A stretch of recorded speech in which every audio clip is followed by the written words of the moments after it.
Everyone, it's Elisa from Elisa Beth Photography and Photobox Designs. I'm here. I want to show you how to use this new template. It can be used for both in the box or general photography. I want to just unpack it for you a little bit, and I'll show you a really quick way that it can be used. This template uses clipping masks. I'm going to show you very quickly how to insert a photo into this template. But if you are confused about clipping masks, I do have several more tutorials on the website. So on my YouTube channel, so that you can go back and you can do a more in-depth tutorial on clipping masks, but they're very simple to use. But before we start, let me show you what this template has. You're going to open it up and you'll see there's instruction layers. So a quick little instruction, also a quick little instruction on how to use clipping masks. The star is editable. The tree lights are, the star can be turned on and off just like that by clicking the layers. The tree lights here can be turned on and off just by clicking on and off the layers. The red border lights, and then you have an option of green border lights or no border lights. You also have the option of turning on and off the Merry Christmas, but you cannot edit this font. What you can do is if you don't want it to say Merry Christmas, you can just turn it off. You can go to your text layer and you can use any font you want, and you can say, as simple as that. You don't have to use what I put there. You can play around with your own fonts, play around with your own colors and texts, and add salutations as well for your clients or yourself, such as love the Jones family, etc. Okay, so this is what's in the template.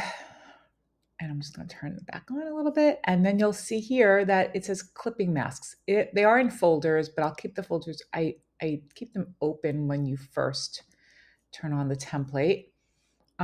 Clipping mask, you've got the top large square. So all the blue ones are the larger squares. Just kind of I like organization. I like things to be color coded. Then you've got your top diagonal clipping masks. You'll see those are them. Then you have your second diagonal, which really wasn't a diagonal, it was just one clipping mask. You have your third diagonal, that one. You have your, well, I guess there's no fourth. So this was the fourth originally, but now it's the fifth. You have your sixth.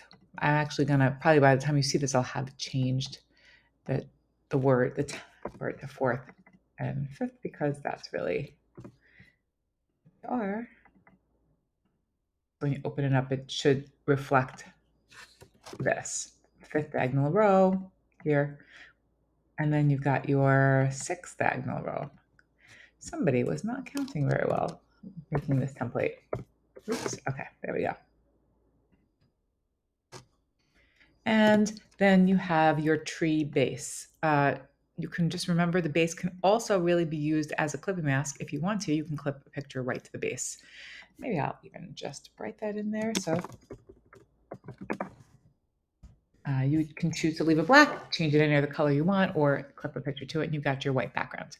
So quickly, I'm going to show you how it can be used for either a box photo or a general photo. There's several different ways to import an image into a template, but what I like to do is I like to be on the move tool up on the top left hand, click on the box I want to fill. That's the simplest way to do it. You can go to File, Place Embedded, and then you have to look for the folder that you have your photos in. And I see a nice little photo over here. I'm going to place embedded. Great. I know it's going to need to be much smaller than that. So I'm going to just resize it really quickly now, but that's probably not exactly the way it wanted to be. And then I'm going to go right click and go to create clipping mask and clip it in. And once it's clipped in, I can use my move tool. It's pretty good to go exactly where I want it to be. And I can just do that again. Click on the next one, whatever box it is that you want to fill. All right. But what you can also do is you can also go to File, Place Embedded. I'm going to pull out a box photo. Okay. This has already been cropped and cut out photo. Turn it. All right. You could see it's actually there. it's right over the layer it needs to be on. And then I'm going to go right click, go to create clipping mask, and I've clipped it into the box, and then you can move it around and resize it as needed. And you can have a really nice in the box composite. It is sized at 10 by 14, which is the same aspect ratio as a 5 by 7. So you can very easily finish your composite, and then you can export it as a JPEG and send it to any printer company that you would like, and it would be the perfect size for a 5 by 7 card.